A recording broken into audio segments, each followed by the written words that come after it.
Joining us now, Washington Post politics breaking news reporter Patrick Svitek and national affairs correspondent at The Nation, John Nichols. So Massey, Patrick, and Ro Khanna are introducing a war powers resolution.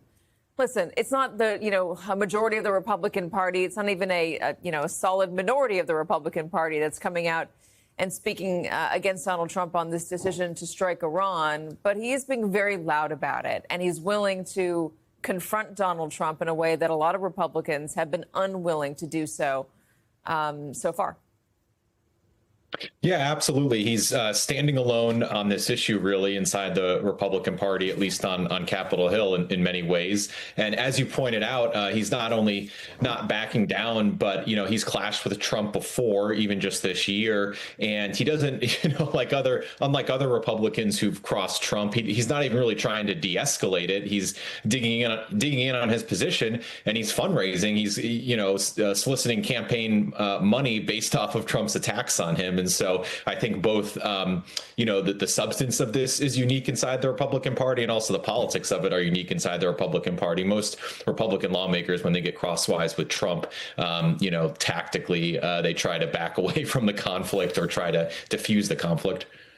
It is interesting, though. There have been some notable voices in this argument. I mean, we've seen Tucker Carlson arguing with Ted Cruz. There's also Marjorie Taylor Greene. She tweeted this on Saturday night after the strikes on Iran. She said, only 6 months in, we're back into foreign wars, regime change, and World War III. It feels like a complete bait and switch to please the neocons, warmongers, military-industrial complex contracts, and neocon TV personalities that MAGA hates and who were never Trumpers.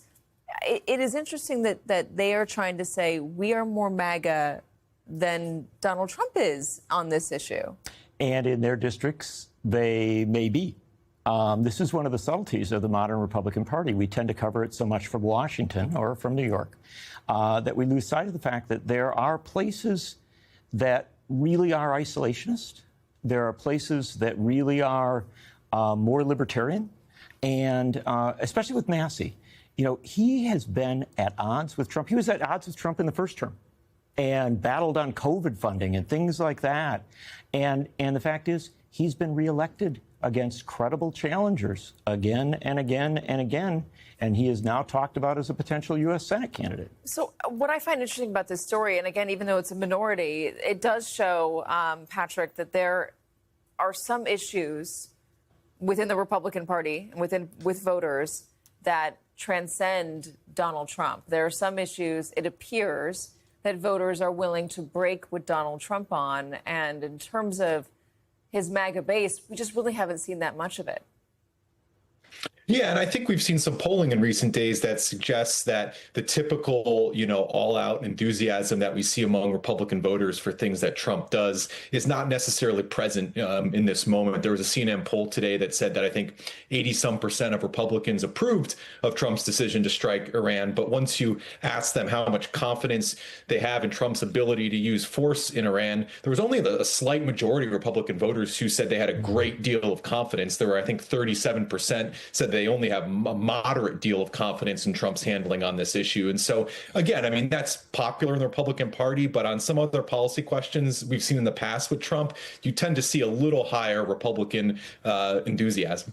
He might get some credit in the media because it seems, there's a ceasefire and he's claiming that he's destroyed all of Iran's nuclear capabilities. But in the coming days and weeks, if we find out that maybe the nuclear capabilities were not as damaged as we thought, maybe the centrifuges survived, maybe the uranium is good and it's in another location that we can't find, and maybe the regime looks stronger and more hell-bent on creating a nuclear weapon than it did in the past. Does Donald Trump still get credit, or do we start to see those voices that maybe have been a little bit quiet over the past 24 hours come out and start speaking loudly again? Absolutely. And maybe different players come into a more powerful position within Iran, harder people to negotiate with, people who are more extreme or less. This is all a complicated game. And there really are people at the State Department and in other positions in Washington who could tell you about this stuff. The suggestion, though, is that Donald Trump doesn't always listen to them and isn't paying a lot of attention to them. In Congress, there are Republicans who are very quiet right now, but who have for many years kind of listened to all these voices. And if this goes awry, I do think you have a chance that you're going to see some Republicans who are a bit more concerned about all this step forward. One subtlety, though. Our news cycles move so fast.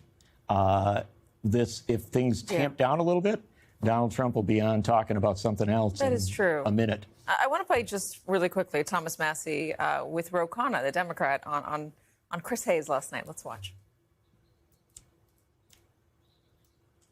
Well, listen, I'm more of an ideologue than a populist, I'll admit that. But at least if you're an ideologue, you know what your ideas are. And with populism, you can blow in the wind. The thing is, you know, there's this coalition among libertarian-leaning Republicans and independents, and even a few Democrats joined with Trump to get him elected. But part of the deal was no new wars that drag on forever, and we're going to put America first.